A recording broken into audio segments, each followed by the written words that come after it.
수도권에 좋은 입지에 내 집 마련하고 싶으신 분들은 꼭 이 방송을 끝까지 들으셨으면 좋겠습니다. 왜냐하면 반값으로 내 집 마련하는 방법을 알려드리고자 합니다. 자, 반값으로 내 집 마련하는 방법 총정리 1탄을 먼저 시작해 보도록 할게요. 5억 광교 아파트. 일단 1억 2,500만 원 사세요. 근데 광교 아파트 가격이 어느 정도일까요? 30평대라고 한다면 10억이 넘어가는 곳들도 많이 있고요. 20평대라고 한다면 7억이 넘어가는 아파트들도 많이 있습니다. 그런데 5억도 아니고 일단 1억 2,500만 원에 사세요래요. 그 다음 기사를 볼게요. 직장인 누구나 내 집 마련. 지분 적립형 5억 원 아파트 1억 2천만 원 내면 입주. 그럼 광교에 지분 적립형 아파트가 생기는데 아마 이런 생각이 들 거예요. 5억이니까 저렴하니까 광교 중에서도 가장 좋지 않은 입지가 아닐까, 저 외곽에 있는 곳이 아닐까 라고 생각을 하시는 분들이 있을 텐데, 우선 여기 위치부터 먼저 보도록 하겠습니다. 자, 우선 다음 지도를 먼저 켜보겠습니다.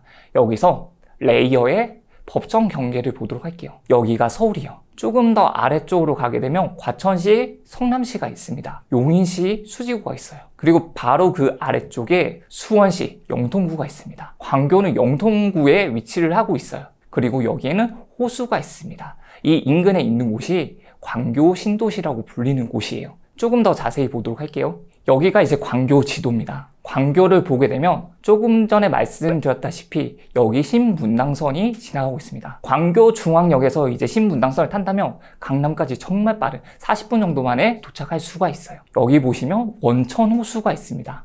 그래서 이 인근으로 해서 이제 산책을 하기가 너무나도 좋은 곳이고, 이 아파트가 들어올 곳은 바로 옆쪽에 아주대학교 병원이 있습니다. 그리고 여기는 아주대학교가 있죠. 그리고 바로 위에 초등학교가 위치하고 있어요. 그리고 호수 인근에 있고, 여기서 버스를 타게 되면 광교 중앙역까지도 충분히 빠른 시간 내에 갈 수가 있습니다.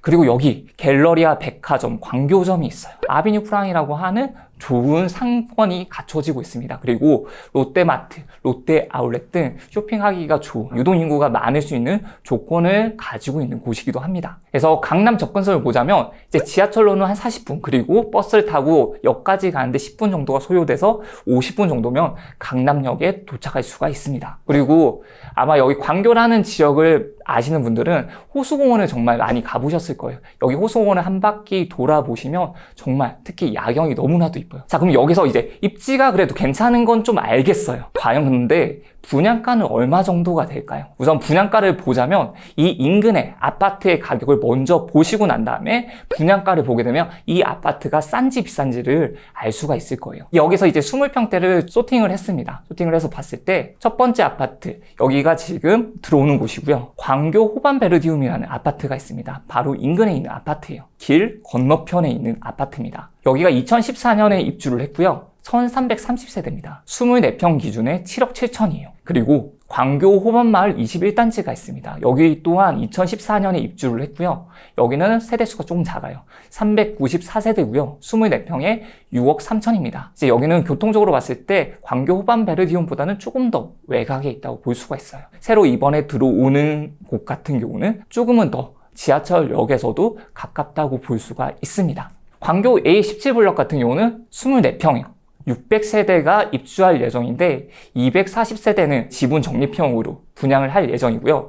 360세대는 일반 분양으로 분양을 할 예정입니다. 근데 좀 분양은 조금 더 천천히 할 가능성이 높아요.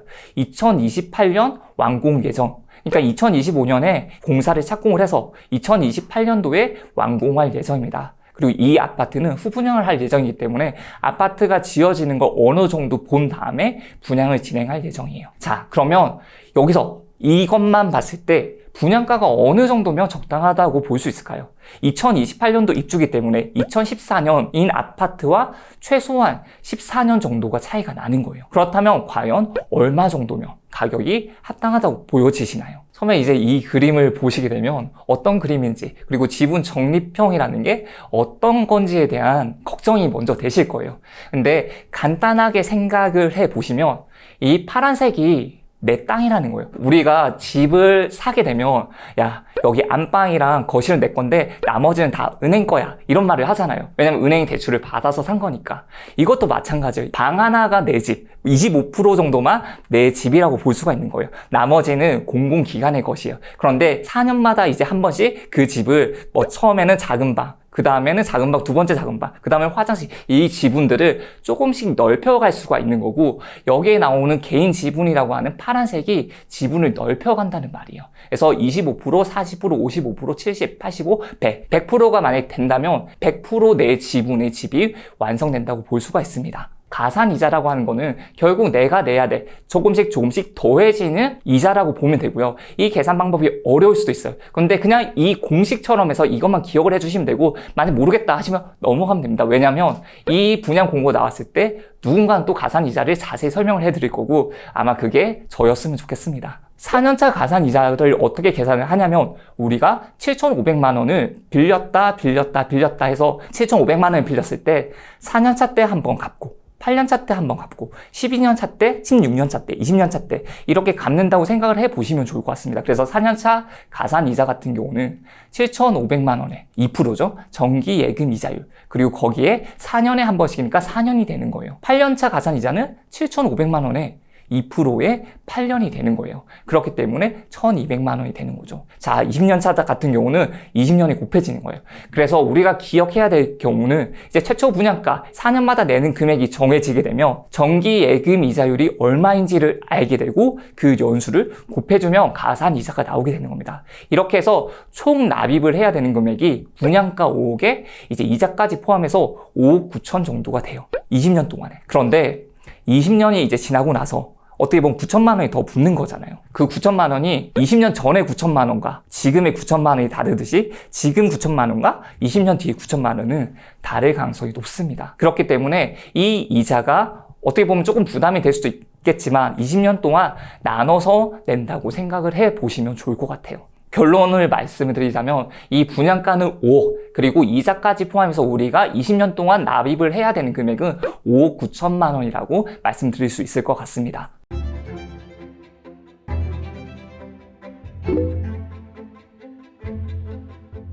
그래서 지분 적립형 주택 정리를 한번 해보도록 할게요. 우선 지분 적립형이란 집값을 분할 납부를 하는 거예요. 조금 더 쉽게 말씀드리면, 우리가 할부로 어떤 물건을 살 때가 있잖아요. 이것처럼 할부로 물건을 사게 된다면 일단 이건 내 물건이 되고 내가 사용할 수가 있잖아요. 대신에 돈은 매달 나가게 되는 건데, 그렇게 집을 할부로서 구입을 한다고 보면 좋을 것 같습니다. 그리고 특징을 살펴보게 되면 분양가의 10%에서 25%를 최초 부담을 하게 돼요. 지금 조금 전에 보여드린 예는 25%를 최초 부담을 했을 때 얘를 그림으로 나타낸 겁니다. 만약에 10%가 되게 된다면 조금 더 내가 나중에 내야 될 돈들이 많아지겠죠. 그리고 이 지분 자체가 25%에 시작한다면 나중에 내야 될 금액이 적어지는 거죠. 그래서 나머지 지분, 어떻게 보면 25%였을 땐 75%가 나머지 지분이 될 수가 있을 거고, 최초 부담이 10%가 됐을 때는 나머지 지분이 90%가 될 수가 있는 거예요. 20년에서 30년간 분할로 취득을 할 수가 있는 거예요. 이걸 4년이면 4년, 5년이면 5년 만에 계속해서 내가 그 지분을 취득할 수가 있습니다. 자, 그렇기 때문에 지금 종잣돈이 부족한 사람이라고 해서 내가 도전을 못하는 게 아니에요. 왜냐하면 처음에 내가 최초 부담을 할 수 있는 금액만 있다면 나머지 4년 동안 정말 열심히 모으고, 강제저축도 할 수가 있겠죠? 정말 열심히 모아가지고 그때마다 지분을 취득을 할 수가 있는 거예요. 자, 보증금이 있습니다. 임대료가 있는 거예요. 왜냐면 이 지분이 100% 낼 것이 아니고 빌리는 거잖아요. 어떻게 보면 빌리는 것에 대한 내가 지분 사용료, 보증금, 임대료라는 명목으로 돈을 내야 되는 경우가 있어요. 그게 뭐냐면 전세 시세 80%로 대여를 해주는 거예요. 아, 지분은 내가 20%, 25%를 가지고 있는데 그럼 75%의 지분에 대해서는 내가 전세로 거주를 한다라는 생각으로 있으면 되는 거예요. 하지만 이 집은 내가 자유롭게 사용을 하고 있는 거죠. 예를 들어서 지분을 처음에 25% 취득했을 때 주변 전세 가격이 3억이다 라고 한다면, 그럼 3억의 80%인 2억 4천에서 이제 지분이 25% 내 거니까 남은 지분 75%만 곱해주면 되는 거예요. 그렇게 계산을 하게 되면 1억 8천이 되는 거거든요. 그럼 처음에 최초 내가 들어갈 때 필요했던 돈이 기존에 최초 부담하는 금액 플러스 1억 8천이 이제 내가 지불을 해야 되는 금액이 되는 거예요. 그리고 마지막, 여기서 조금 아쉬운 부분이 있기는 합니다. 처분 방법 및 처분 가격인데, 자, 이거는 개인 간 거래가 가능한 부분입니다. 대신에 3자에게 지분 전체 판매를 허용해요. 이 지분을, 내가 가진 지분을 다 팔 수가 있어요. 예를 들어서 내 지분이 50%면 50%를 매도를 할 수가 있는 거예요. 그런데 여기서 보시면 이제 처분 가격은 지분 비율대로 공공과 차익을 배분한다예요. 그러면 내 지분이 50%, 공공 지분이 50%가 되잖아요. 그러면 차익이 났을 때 차익에 관한 부분도 50%는 내 거, 50%는 공공의 것이 될 수가 있는 거예요. 자, 전매 제한이 10년이기 때문에 10년 이내에는 팔 수가 없습니다.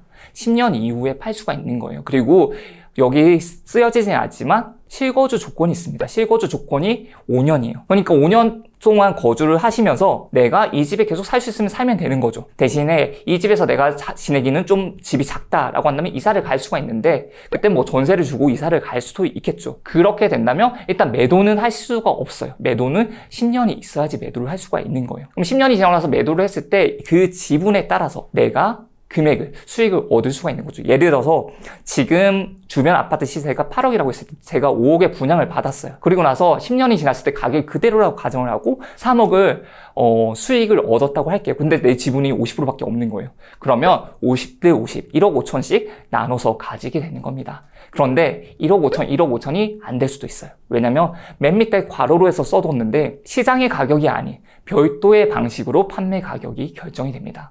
이 말이 무슨 말이냐면 이 시장 가격이 8억이라고 해서 매도할 수 있는 가격이 8억이라는 건 아니란 거예요. 이걸 결정을 해주는 거예요. 공공기관에서 이 아파트는 얼마에 팔아야 돼. 대신에 이렇게 터무니없이 낮게 부르진 않을 겁니다. 시장가에 준하는 금액으로 매도할 수 있게끔 그렇게 방침이 진행될 예정이라고 합니다. 그리고 내가 수중에 돈이 이 정도 있는데 이 정도에서 좀 출퇴근하기도 용이하고 그리고 환경도 좋은 곳에 살고 싶으신 분들은 꼭 기억을 해주셨으면 좋겠습니다. 왜냐면 결국 지분 적립형이지만 이 집을 싸게 사는 거거든요. 싸게 사면서 내가 시세 차익도 얻을 수 있을 뿐더러 너무나도 좋은 기회이지 않을까라는 생각이 듭니다. 그렇기 때문에 이 방송 끝까지 보셨으면 꼭 도전하시고 실행으로 옮겨보셨으면 좋겠습니다. 매수 정말 적극적으로 해도 되는? 저는 너무나도 해도 된다고 봐요. 좀 그 의도가 느껴지지 않았나요? 완전 느껴졌어요. 난 진짜 하라고 말씀드리고 싶고, 경기도 살면 저는 부모님한테 무조건 하라고 할 거예요. 무주택일 경우에는.